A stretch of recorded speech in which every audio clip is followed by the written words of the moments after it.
didukung oleh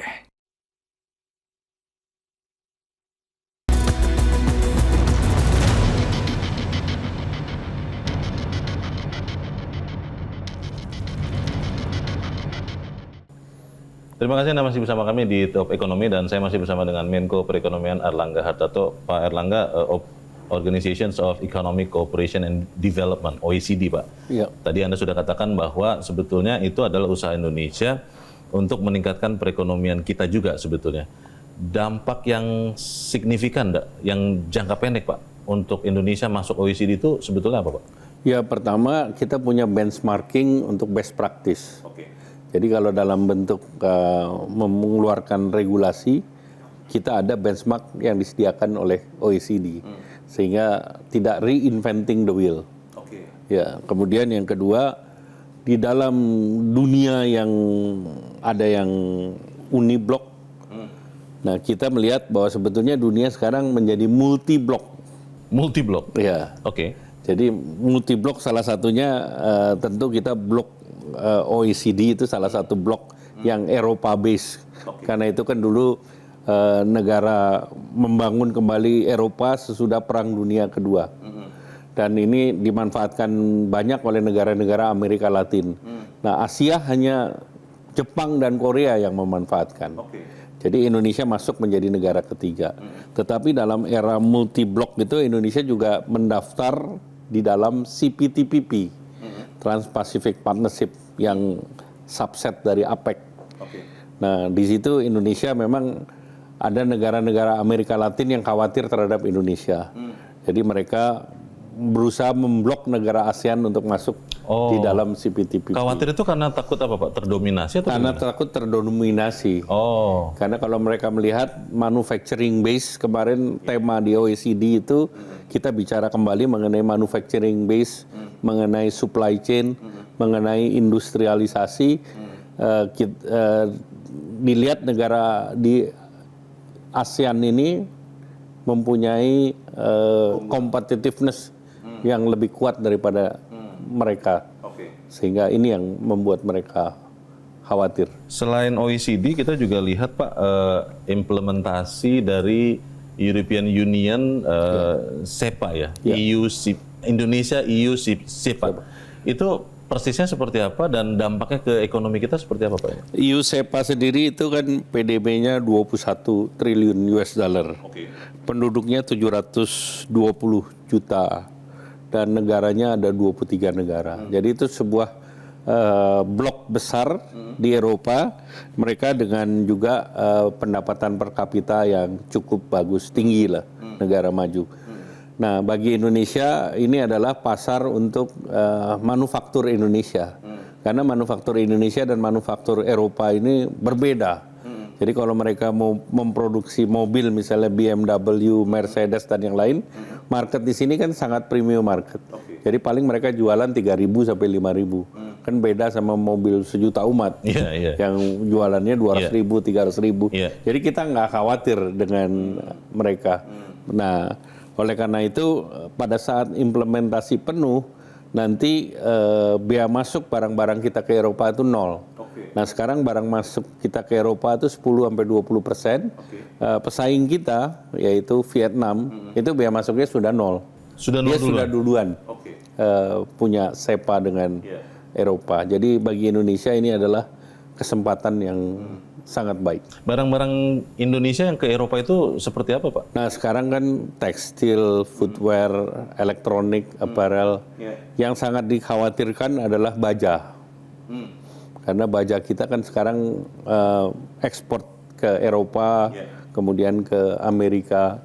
Nah, sekarang mereka lagi mau mengenakan kita bea masuk 50%. Inggris sudah mengenakan juga 50%. Amerika pun 50% untuk baja kita. Nah, dalam perundingan saya bilang kita akan dorong yang namanya TRQ, Trade in Quota. Jadi kita diminta diberi kuota berapa yang bebas daripada 50%, sisanya naik. Nah, mereka sendiri memotong kapasitas produksi baja mereka dari 80 juta ke 40 juta. Jadi mereka minta supaya kita juga nurunin ke 50%. Bagi mereka baja itu sesuatu yang sifatnya strategis. Kalau mereka tidak kompetitif di baja, maka peralatan militer, otomotif dan yang lain akan tergantung kepada negara lain. Ya. Itu jadi bukan hanya ekonomi semata berarti itu ya? Ada faktor politisnya juga? Politik dan strategi pertahanan. Pak Erlangga, di Prancis juga belum lama Anda mendampingi Presiden Prabowo di forum France Indonesia High Level Business Council, Pak. Itu ada gelaran forum CEO Indonesia Prancis, disebut-sebut nilainya 61 triliun rupiah. Ini sebetulnya membahas investasi apa, Pak, antara Indonesia dan Prancis ini? Nah, kalau Prancis kan beberapa sektornya terkait dengan pertahanan, tetapi di luar pertahanan kan mereka juga ada ikut dalam pengembangan hilirisasi nikel di Weda Bay. Jadi perusahaan mereka salah satunya adalah Eramet. Nah, Eramet itu tinggal mungkin salah satu dari sekian perusahaan tambang karena Eropa sudah meninggalkan industri tambang. Iya. Jadi itu yang dibicarakan. Jadi itu beberapa hal yang ikut dibicarakan. Untuk memastikan, Pak, strategi pemerintah Indonesia di tengah ketidakpastian ini ya, Pak Erlangga, kan tadi Bapak sudah katakan mulai ada blok-blok, Pak. Kalau bahasa orang makin bilateral. Jadi hubungan-hubungan dagang itu investasi makin bilateral. Sebetulnya strategi Indonesia sekarang, Pak Erlangga, itu apakah memang lebih mengedepankan multilateralisme saja seperti OECD atau lembaga-lembaga yang lain, atau yang bilateral ini juga dikerjakan juga, Pak, dengan semua negara termasuk negara-negara kuat, Pak? Sebetulnya multilateral, multiblok itu lebih punya kepastian daripada bilateral. Karena bilateral semuanya lebih subjektif. Tetapi yang multiblok itu template-nya lebih jelas. Dan standarnya juga lebih jelas. Jadi Indonesia misalnya dengan Inggris itu kita mau melakukan kerjasama dua opsi, apakah bilateral, kita sudah tanda tangan Economic Growth Partnership, atau melalui CPTPP. Tapi Inggris sendiri mendorong untuk melalui CPTPP. Jadi kalau CPTPP berarti langsung terhadap 11 negara kita sudah terbuka. Lebih efisien ya, Pak? Lebih efisien daripada kita bicara satu-satu secara retail. Tapi kalau negara-negara yang katakanlah misalnya Amerika Serikat ini, Pak Erlangga. Kalau Amerika Serikat sih dia maunya selalu bilateral. Nah itu dia. Itu berarti tetap dilakukan juga oleh pemerintah, mau seperti apapun preferensi negara-negara partner ini, Pak? Iya, jadi kalau Amerika pasti preferensinya adalah bilateral. Tapi negara lain di luar Amerika, negara-negara Barat, itu mereka terbuka untuk multilateral. Jadi ya kita cari mana yang lebih cepat. Tetapi kita juga dengan negara-negara bekas Soviet, misalnya Rusia, Belarus dan yang lain juga kita sudah punya perjanjian dan sudah ditandatangan. Jadi itu kita membuka terhadap banyak pasar sebetulnya. Dan banyak opsi juga ya, Pak, ya? Banyak opsi. Pak, belajar dari tekanan yang terjadi kemarin, Pak, saat Amerika dan Iran berkonflik. Ini kan kemudian Indonesia harus mencari alternatif minyak untuk mensuplai Indonesia. Kemudian juga program-program energi alternatif itu juga sudah mulai dikembangkan. Saat sudah tercapainya perdamaian, apakah usaha-usaha untuk mencari alternatif ini, Pak Erlangga, terus dilanjutkan atau memang ya sesuai kebutuhan saja ketika misalnya nanti harga minyak mentah katakanlah, Pak, sudah bisa sampai di $60 lagi per barrel, ini baru kemudian, Pak?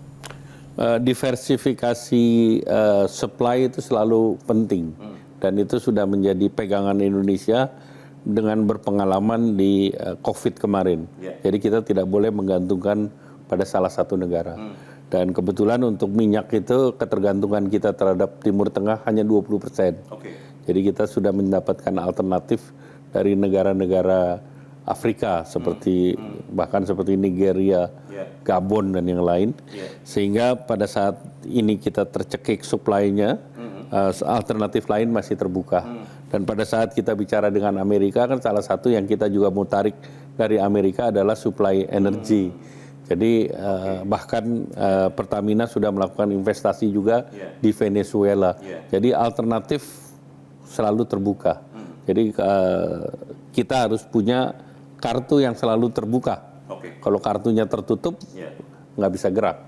Tapi dengan kartu terbuka, kita bisa banyak mendorong alternatif, dan kita adalah salah satu negara lah yang relatif supply chain-nya aman. Waktu COVID aman, dan mereka juga merasa kalau supply-nya dari Indonesia reliable, dan pada saat perang di Timur Tengah ini juga relatif supply chain kita terjaga. Pak Erlangga, di Timur Tengah perang itu ada yang menganalogikannya sebagai ombak, Pak. Dan ombak itu mungkin baru akan sampai ke Indonesia dan bisa menggoyang ekonomi Indonesia, dan pemerintah yang kita tahu sudah menyiapkan stimulus untuk mengantisipasinya. Seperti apa kita bahas di bagian berikut. Pemirsa tetap bersama kami, Top Ekonomi segera kembali.